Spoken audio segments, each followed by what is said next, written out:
Britain और France के bank Ukraine के खिलाफ है एक तरह से। हज़ार फ्रांस, ब्रिटेन और यूरोप के कई देशों ने यह फैसला किया कि हम जो रूस की प्रॉपर्टीज हैं उसको सीज करेंगे, उसको बेचेंगे और उसका पैसा हम यूक्रेन को ट्रांसफर कर देंगे। इस मामले में फ्रांस और ब्रिटेन की बैंक सिस्टम ने अपनी अपनी गवर्नमेंट से कहा है कि अगर आपने ऐसा किया तो दिक्कत होगी, आपके इस फैसले के हम खिलाफ हैं, ये चीज काफी ज्यादा नुकसान हमें ही पहुंचाएगी। उधर डोनाल्ड ट्रंप ने एक बार फिर से यूक्रेन को झटका दिया है, झटके पे झटका दे रहे हैं। अब डोनाल्ड ट्रंप ने यूरोप पर प्रेशर बनाना शुरू कर दिया है। आप जेलेंस्की को मनाइए कि जेलेंस्की डील के लिए राजी है।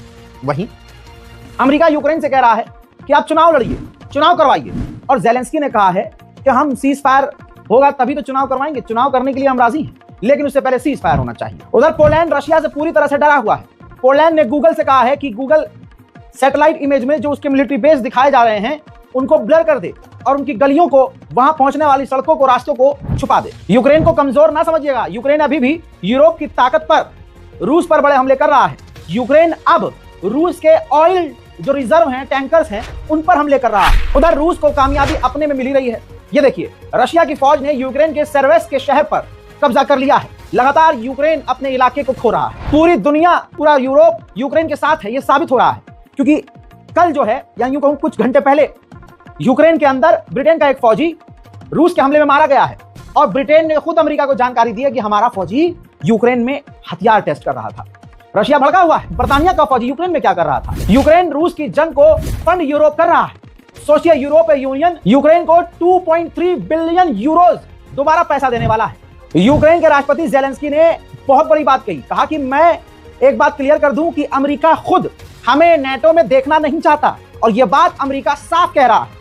वहीं हमने रशिया को ऑफर किया था, यानी मैंने रशिया को बोला था कि एक दूसरे के oil field, oil reserve, energy sites पर हमला करना बंद कर देते हैं, लेकिन रशिया ने रिजेक्ट कर दिया। यूरोपीय यूनियन ने अब बेल्जियम को धमकाया है। दादागिरी देखिए कि यूक्रेन का साथ दो, यूक्रेन को पैसा लोन पर दो। अगर तुमने, यानी बेल्जियम ने यूक्रेन को लोन नहीं दिया तो जैसे हम हंगरी के साथ सौतेला व्यवहार करते हैं, तुम्हारे साथ भी सौतेला व्यवहार करेंगे। उधर नेटो के चीफ ने अपने ताजा बयान में कहा है कि रशिया का प्लान है अगले 5 सालों के अंदर वो नेटो के देशों पर हमला शुरू कर देगा। यूक्रेन के राष्ट्रपति जेलेंस्की ने कहा कि हम अमेरिका से बात कर रहे हैं क्योंकि अभी कई मुद्दे अजीबोगरीब हैं। रशिया यूक्रेन के हमारे डोनबास के पूरे इलाके पर कब्जा चाहता है, जो हम बर्दाश्त नहीं कर सकते, इसीलिए अभी हम इन मुद्दों पर अमेरिका से बात कर रहे हैं। उधर रशिया ने बहुत खुले लफ्जों में कह दिया है कि हम नेटो या यूरोप पर हमला करना ही नहीं चाहते, हम तो लिखित में गारंटी देने को तैयार हैं, और हम तो रूस और यूक्रेन की ये जंग खत्म करना चाहते हैं, लेकिन जेलेंस्की नहीं चाहते। रूस के विदेश मंत्री सर्गेई लावरोव ने बड़ी बात कही।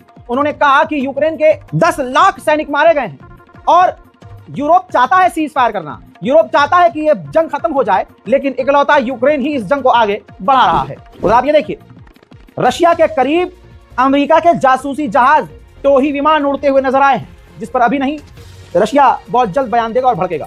हजरात, उधर डोनाल्ड ट्रंप घुटने पर है पुतिन के आगे। अपडेट यह है कि रशिया के एनर्जी साइट्स पर जो बैन लगाया है, इलेक्ट्रिसिटी, पावर, इन पर जो बैन लगाया है अमेरिका ने, ट्रंप को हटाने की तैयारी में। सिर्फ इतना ही नहीं, जो रशिया के पावर प्लांट्स को नुकसान पहुंचा है, अमेरिका उसको खुद बनवाने को तैयार है। अमेरिका, यूरोपीय यूनियन और यूक्रेन की मुलाकात होने वाली। जर्मनी की मैगजीन तो पूरा अमेरिका के खिलाफ कवर छाप चुकी है, जिसमें डोनाल्ड ट्रंप और पुतिन को दिखाया है। टाइटल लिखा है कि दोनों दुश्मन एक साथ, मकसद उनका यह है कि कैसे यूरोपीय यूनियन को मिटाया जाए, उसके टुकड़े किए जाएं। अब इस मैगजीन कवर पर पुतिन का क्या रिएक्शन आएगा और ट्रंप क्या कहेंगे, ये इंतजार करके देखना होगा। हजरात, एक वीडियो आया है, ये देखिए। रूसी ड्रोन को डाइवर्ट करने के लिए, उनको अंधा करने के लिए पुरानी टेक्नोलॉजी का इस्तेमाल यूक्रेन कर रहा है। शीशे से सूरज की रिफ्लेक्शन ड्रोन के ऊपर डाल रहा है।